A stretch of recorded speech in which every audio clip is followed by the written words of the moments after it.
सभी को नमस्कार। एक बार पुनः आपका हमारे YouTube चैनल पे हार्दिक स्वागत है। Myself doctor Mohan Bhakar, assistant professor of botany from government girls college Tarangarh. आज हम पढ़ेंगे रेस्पिरेशन एंड ग्लाइकोलिसिस पाथवे के बारे में। रेस्पिरेशन या श्वसन। Respiration is an amphibolic process in which large organic molecules oxidize and converted into simple molecules in the presence and absence of oxygen. श्वसन एक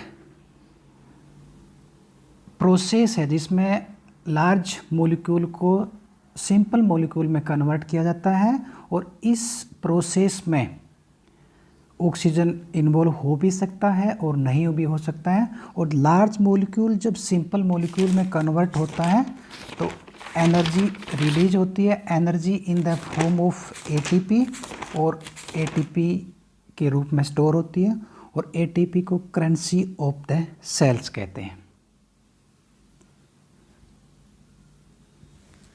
अगर हम रेस्पिरेशन के इक्वेशन की बात करें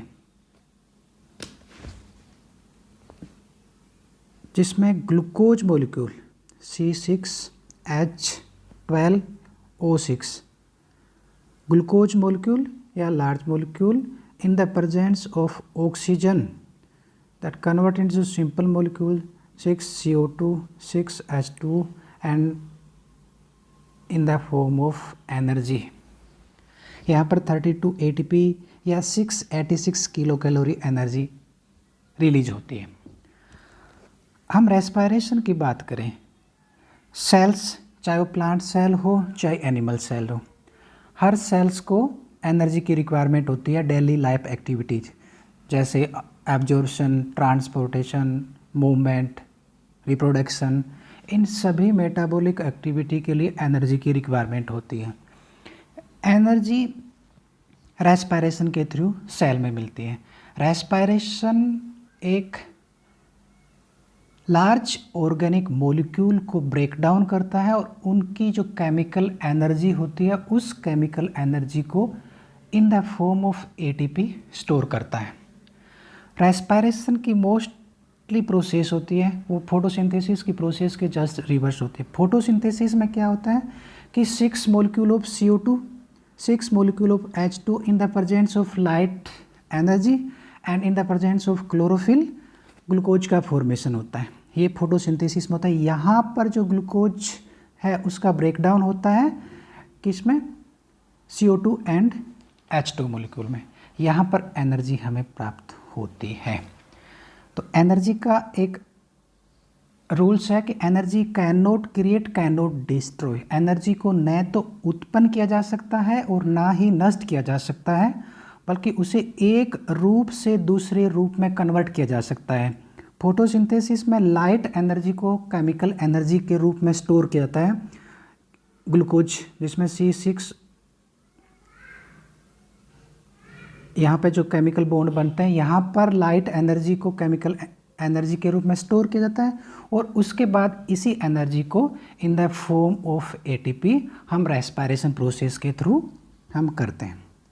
एक बेसिक रेस्पिरेशन के बारे में है।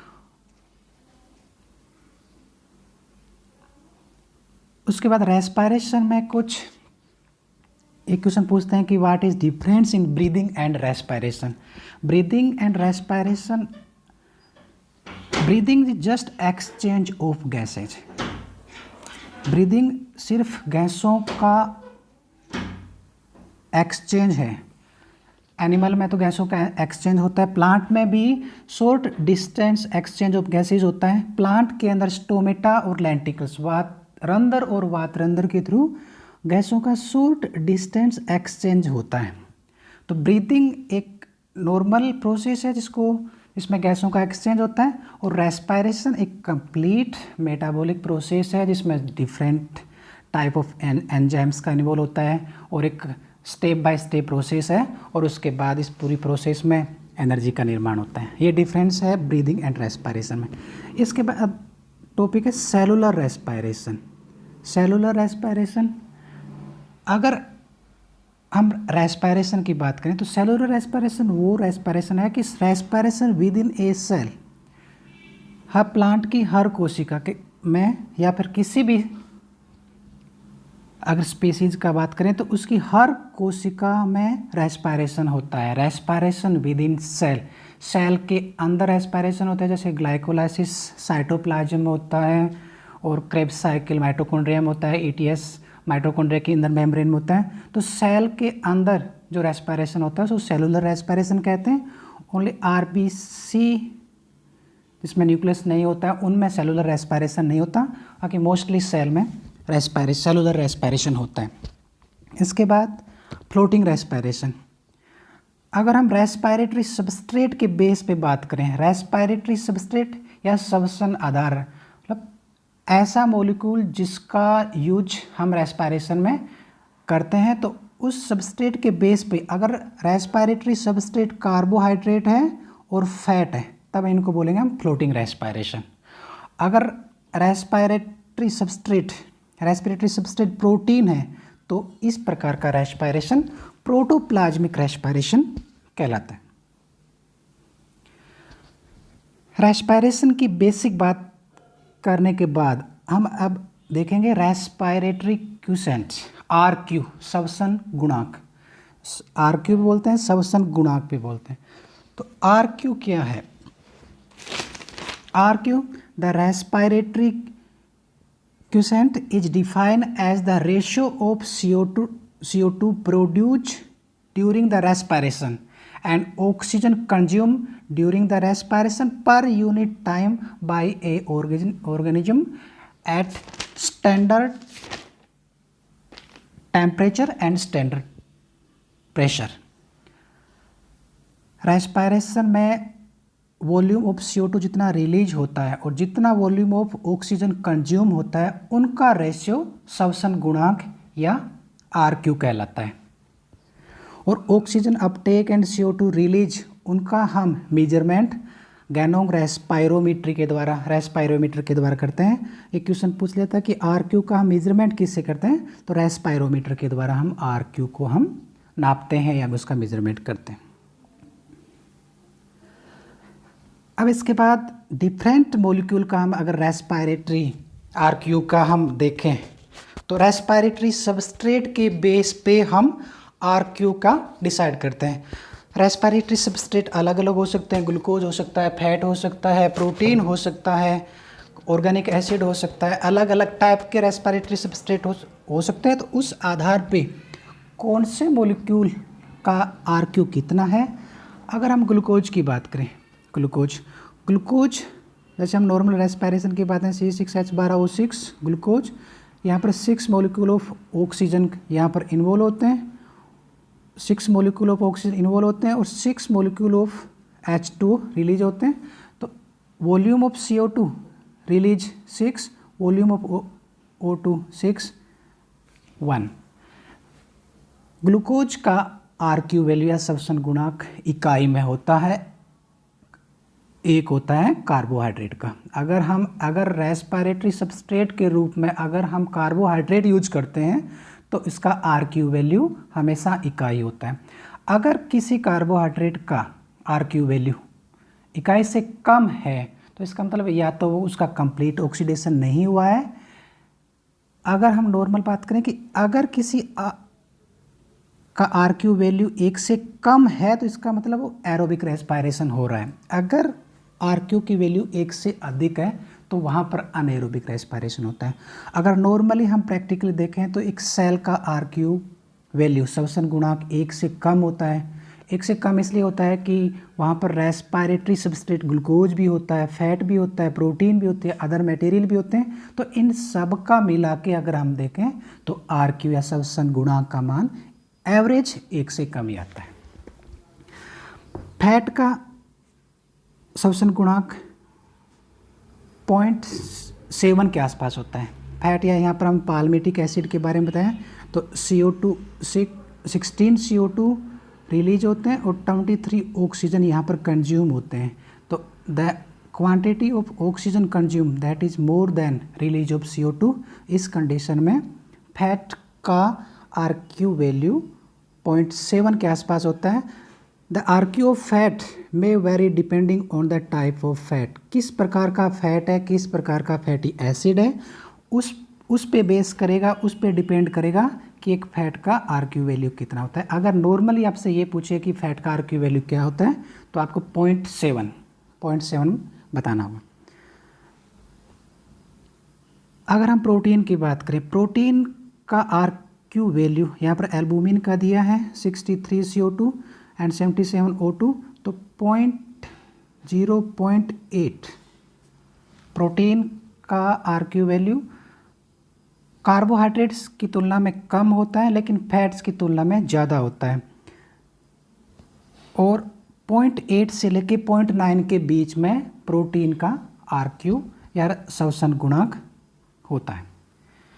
इसके अलावा हम देखें कि ऑर्गेनिक एसिड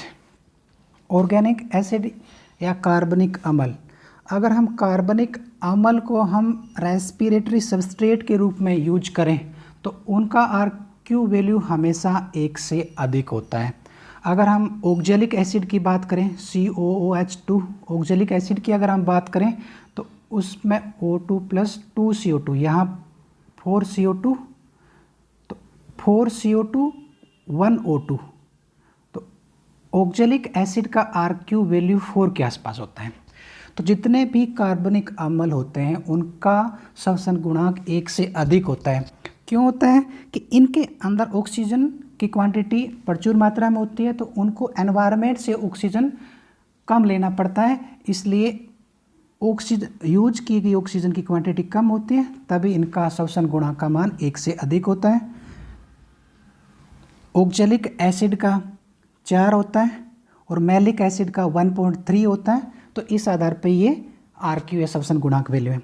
अगर हम सुक्यूलेंट प्लांट की बात करें, सुक्यूलेंट प्लांट जैसे नागफनी, ओपनसिया, तो इनमें कार्बोहाइड्रेट का कंप्लीट ऑक्सीडेशन नहीं होता है, इनकम्प्लीट को ऑक्सीडेशन होता है, तो CO2 प्रोड्यूस नहीं होती। यहाँ पर क्या CO2 का प्रोडक्शन नहीं होता, इनकम्प्लीट ऑक्सीडेशन ऑफ कार्बोहाइड्रेट होता है। जब CO2 प्रोड्यूस नहीं होगी तो 0 CO2 की वैल्यू और ऑक्सीजन की अगर वैल्यू होगी तो, लेकिन जब 0 है तो सुक्यूलेंट प्लांट का RQ 0 रहेगा, क्योंकि यहाँ पर ऑक्सीजन का CO2 का प्रोडक्शन नहीं होता है, CO2 का प्रोडक्शन नहीं होता है, तो सुक्यूलेंट प्लांट का श्वसन गुणांक 0 रहेगा। ठीक है। इसके अलावा हम अगर अनोक्सी श्वसन, एनाएरोबिक रेस्पिरेशन की बात करें, एनाएरोबिक रेस्पिरेशन का श्वसन गुणांक इनफिनाइट होता है, इनफिनाइट।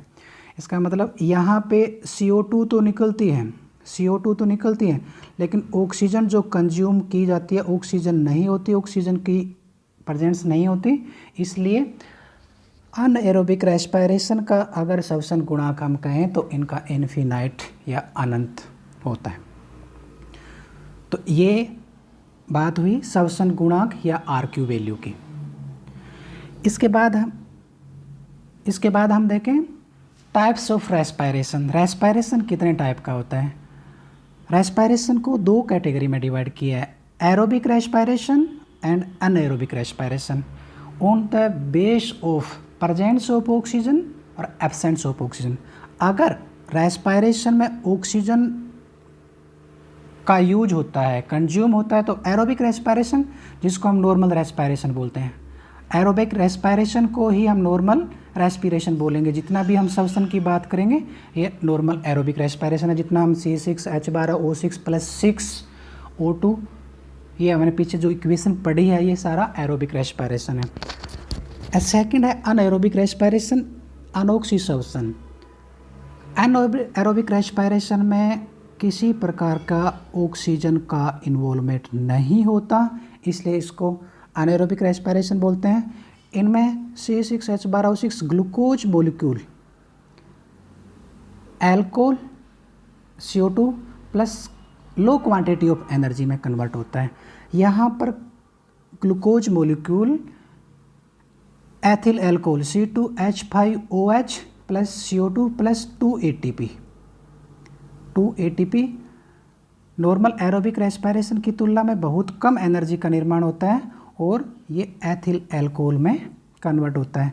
प्लांट और फंजाई में अनएरोबिक रेस्पिरेशन से एथिल एल्कोहल का निर्माण होता है। और जहाँ तक हम एनिमल की बात करें, एनिमल में यहाँ पे एसिड का निर्माण होता है। एनिमल में अनएरोबिक रेस्पिरेशन होता है तो वहाँ पर लैक्टिक एसिड का निर्माण होता है और वो एसिड जब सेलुलर रेस्पिरेशन हो रहा है, जैसे मसल्स में ज़्यादा एक्सरसाइज करते हैं तो मसल्स में ऑक्सीजन की जो ही कमी आएगी तो सेलुलर रेस्पिरेशन में एनाएरोबिक रेस्पिरेशन स्टार्ट हो जाएगा, तो वहाँ पर लैक्टिक एसिड स्टोर होने लगेगा और हमें थकान महसूस होगी। तो एनिमल में एसिड का निर्माण होता है और प्लांट और फंजाई में अनएरोबिक रेस्पिरेशन में एथिल एल्कोहल का निर्माण होता है। और एरोबिक रेस्पिरेशन की तुलना में इसमें कम एटीपी का फॉर्मेशन होता है। एरोबिक एंड एनाएरोबिक रेस्पिरेशन देखने के बाद अब हम देखेंगे कि सेल के अंदर जो रेस्पिरेशन या सेलुलर रेस्पिरेशन होता है उनकी कौन कौन सी स्टेप होती हैं।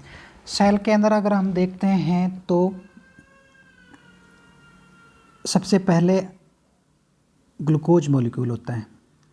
प्लांट सेल के अंदर ग्लूकोज आता है कहाँ से? सुक्रोज से आता है। प्लांट के अंदर ग्लूकोज सुक्रोज से आता है। तो सबसे पहला स्टेप होता है कि ग्लूकोज कन्वर्ट इनटू पायरुवेट या पायरुविक एसिड में कन्वर्ट होता है। ये पाथवे जिसको हम क्या कहते हैं? ग्लाइकोलिसिस के बारे में हम आज पढ़ेंगे। ये पाथवे होता है साइटोप्लाज्म, कोशिका दर। साइटोप्लाज्म में ग्लाइकोलिसिस होगा। इस ग्लाइकोलिसिस में 6 कार्बन का ग्लूकोज मॉलिक्यूल कन्वर्ट होगा 2 मॉलिक्यूल ऑफ पायरुवेट। उसके बाद पायरुवेट इंटर करता है पेरीमाइटोकॉन्ड्रियल स्पेस के अंदर इंटर करता है और यहाँ पे होता है PDH complex, pyruvate dehydrogenase complex. और यहाँ पर PDH कॉम्प्लेक्स में क्या होता है कि पायरुवेट एसिटल कोएंजाइम A में कन्वर्ट होता है। 2 molecule of pyruvate convert into 2 molecule of acetyl coenzyme A by the process of PDH complex in perimitochondrial space। Pyruvate 3 carbon का होता है, एसिटिल कोएंजाइम में 2 कार्बन का होता है। तो पायरुवेट डिहाइड्रोजन यहाँ पर ऑक्सीडेशन भी होता है और कार्बोक्सिलेशन, कार्बन CO2 का रिलीज भी होता है। CO2 रिलीज होगा तभी 3 कार्बन से 2 कार्बन का एसिटिल कोएंजाइम और ऑक्सीडेशन होगा जिसके तहत NADH का निर्माण होगा। उसके बाद एसिटिल कोएंजाइम A माइटोकॉन्ड्रिया में प्रवेश करता है, माइटोकॉन्ड्रिया। और उसके बाद एसिटिल कोएंजाइम A जो क्रेब्स साइकिल है या TCA साइकिल है उसमें प्रवेश करता है और acetyl coenzyme A Krebs cycle में इंटर करता है, क्रेब्स साइकिल। और इस प्रोसेस के थ्रू NADH का निर्माण होता है, NADH एंड FAD का निर्माण होता है। यहाँ भी NADH का निर्माण होता है, यहाँ भी NADH का निर्माण होता है, यहाँ भी NADH और FAD का निर्माण होता है।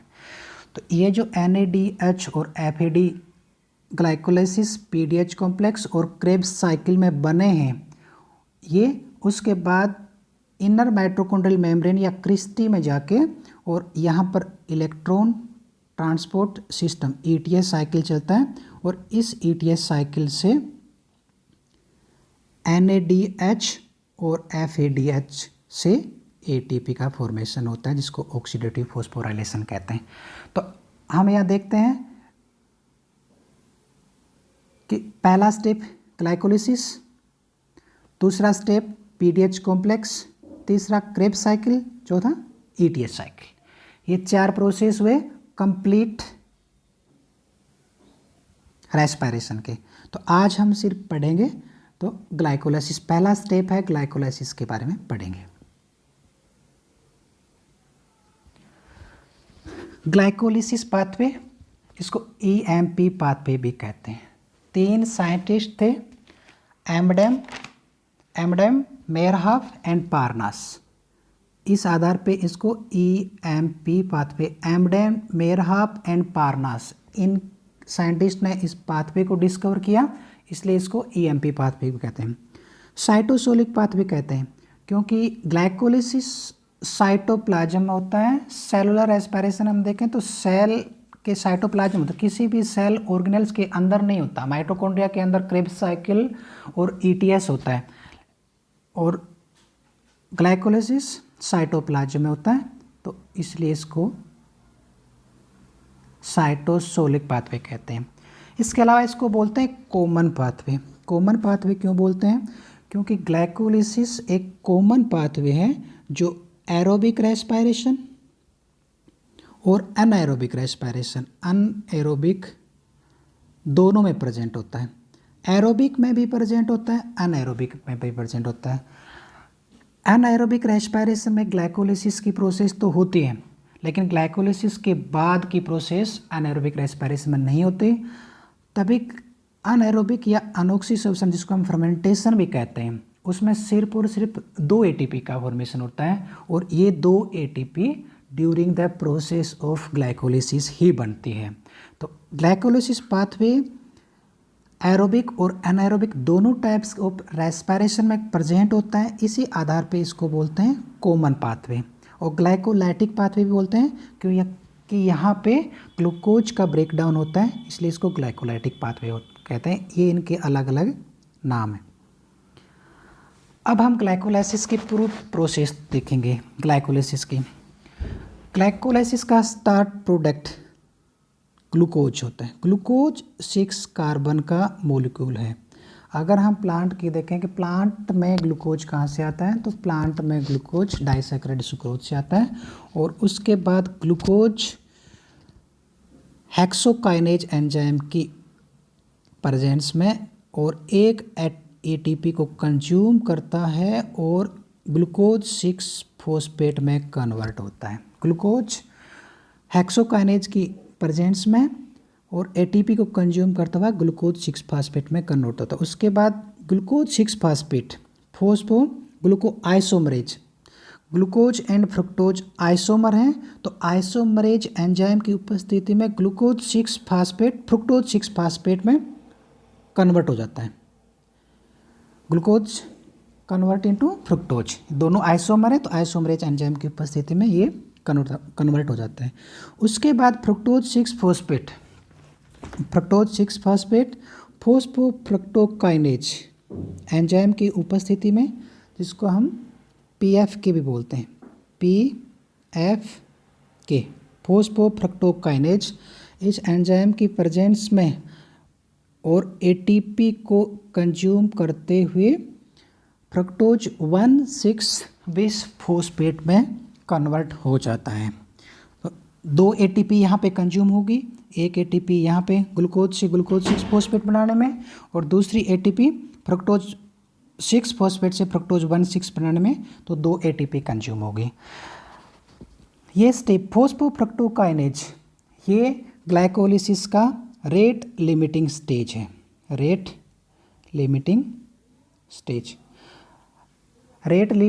या रेट लिमिटिंग एंजाइम उस एंजाइम को कहते हैं जिसकी प्रेजेंस कितनी मात्रा में वो प्रेजेंट है, उस आधार पे वो पर्टिकुलर प्रोसेस डिसाइड होता है कि PFK एंजाइम अधिक क्वांटिटी में प्रेजेंट है तो ग्लाइकोलाइसिस फास्ट होगा, और PFK की क्वांटिटी कम है सेल के अंदर, साइटोप्लाज्म के अंदर, तो ग्लाइकोलाइसिस का स्पीड भी कम होगा। तो PFK फोस्फोफ्रक्टोकाइनेज ग्लाइकोलिसिस का रेट लिमिटिंग एंजाइम है, ये डिसाइड करता है कि ग्लाइकोलाइसिस की रेट क्या होगी। उसके बाद फ्रक्टोज 1,6 बिस फॉस्फेट का ब्रेकडाउन होता है। ये जो स्टेप है इसको बोलते हैं प्रीपरेटरी फेज। यहाँ पे 2 ATP का कंज्यूम होता है, इसको बोलते हैं प्रिपरेशन फेज या एक्टिवेशन फेज। एक्टिवेशन या प्रिपरेशन फेज बोलते हैं यहाँ तक। उसके बाद ब्रेकडाउन होता है और फ्रक्टोज 1,6 बेस फॉस्फेट का एल्डोलेज एंजाइम की प्रेजेंस में तो 2 ग्लिसर एल्डिहाइड 3 फॉस्फेट या 3PGAL का निर्माण होता है और यहाँ पर DHAP डाईहाइड्रोक्सी एसीटोन फास्फेट, ये दोनों 3 कार्बन शुगर हैं और ट्रायोज शुगर हैं दोनों, ग्लिसर एल्डिहाइड 3 फॉस्फेट और DHAP, दोनों एक दूसरे में इंटरकन्वर्जेबल है, दोनों एक दूसरे में रूपांतरित होती रहती हैं। तो 2 मॉलिक्यूल हम ये मानते हैं कि 2 मॉलिक्यूल ग्लिसर एल्डिहाइड 3 फॉस्फेट के बन जाते हैं। उसके बाद यहाँ पे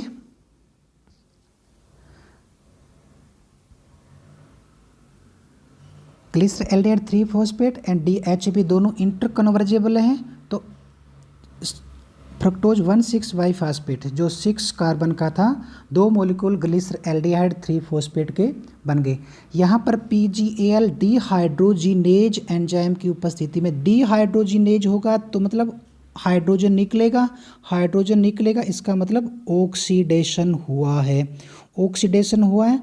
तो यहाँ पर PGAL डिहाइड्रोजिनेज एंजाइम की उपस्थिति में 3PGAL कन्वर्ट होता है 1,3-bis फॉस्फोग्लिसरेट और यहाँ पर NAD+ से NADH का निर्माण होता है और PGAL के 2 मॉलिक्यूल हैं तो यहाँ पर 2 मॉलिक्यूल ऑफ हमें NADH के निर्माण होंगे। तो यहाँ पे ऑक्सीडेशन हुआ है और NADH का निर्माण हुआ है। उसके बाद 1,3-bis phosphoglyceric acid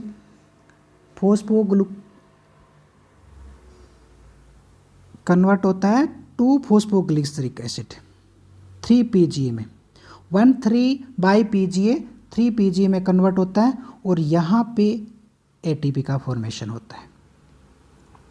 1,3-DiPGA फॉस्फोग्लाइकोरेट kinase enzyme की उपस्थिति में 3PGA में कन्वर्ट होता है और यहाँ भी 2 ATP का निर्माण होता है। उसके बाद 3PGA 2PGA में कन्वर्ट होता है म्यूटेज एंजाइम की उपस्थिति में सिर्फ फॉस्फेट ग्रुप का पोजीशन चेंज हुआ है, 3PGA 2PGA में कन्वर्ट हुआ है। उसके बाद 2PGA phosphoenolpyruvate PEP PEP में कन्वर्ट होता है, एनोलेज एंजाइम की उपस्थिति में पैप में कन्वर्ट होता है और उसके बाद पैप फॉस्फोइनोल पायरुवेट कन्वर्ट होता है पायरुवेट काइनेज एंजाइम की उपस्थिति में और पायरुविक एसिड,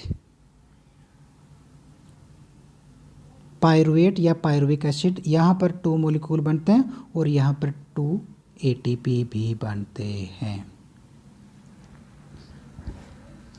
ये प्रोसेस है ग्लाइकोलिसिस की। एक बार दोबारा देखते हैं समरी में। ग्लाइकोलिसिस में ग्लूकोज स्टार्टिंग प्रोडक्ट होता है, प्लांट के अंदर यह सुक्रोज से आता है। ग्लूकोज सबसे पहले ATP को कंज्यूम करते ग्लूकोज 6 फॉस्फेट में कन्वर्ट होता है हेक्सोकाइनेज एंजाइम की उपस्थिति में। उसके बाद ग्लूकोज 6 फॉस्फेट आइसोमरेज एंजाइम की उपस्थिति में फ्रक्टोज 6 फॉस्फेट में कन्वर्ट होता है। उसके बाद फ्रक्टोज 6 फास्फेट एक ATP को कंज्यूम करके फ्रक्टोज 1,6-bis फॉस्फेट में कन्वर्ट होता है। यहाँ पर फॉस्फोफ्रक्टोकाइनेज PF के एंजाइम होता है जो ग्लाइकोलिसिस का रेट लिमिटिंग एंजाइम होता है। उसके बाद फ्रक्टोज 1,6 फास्फेट का अपघटन होता है, ब्रेकडाउन होता है एल्डोलेज एंजाइम की उपस्थिति में। ग्लिसर एल्डिहाइड 3 फॉस्फेट 3PGAL का निर्माण होता है और DHAP का निर्माण होता है। दोनों ट्रायोज शुगर हैं, एक दूसरे में इंटरकन्वर्जेबल हैं। तो एक मॉलिक्यूल फ्रक्टोज 1,6-bis फॉस्फेट के ब्रेकडाउन से 2 मॉलिक्यूल ऑफ ग्लिसर एल्डिहाइड 3 फॉस्फेट के बन गए। उसके बाद PGAL डिहाइड्रोजिनेज एंजाइम की उपस्थिति में यहाँ पर ऑक्सीडेशन प्रोसेस होगी और 2 मॉलिक्यूल यहाँ पर 1,3-bis फॉस्फोग्लिसरिक एसिड ग्लिसरेट के बनेंगे और यहाँ पर 2 मॉलिक्यूल NADH का फॉर्मेशन होगा, NADH का।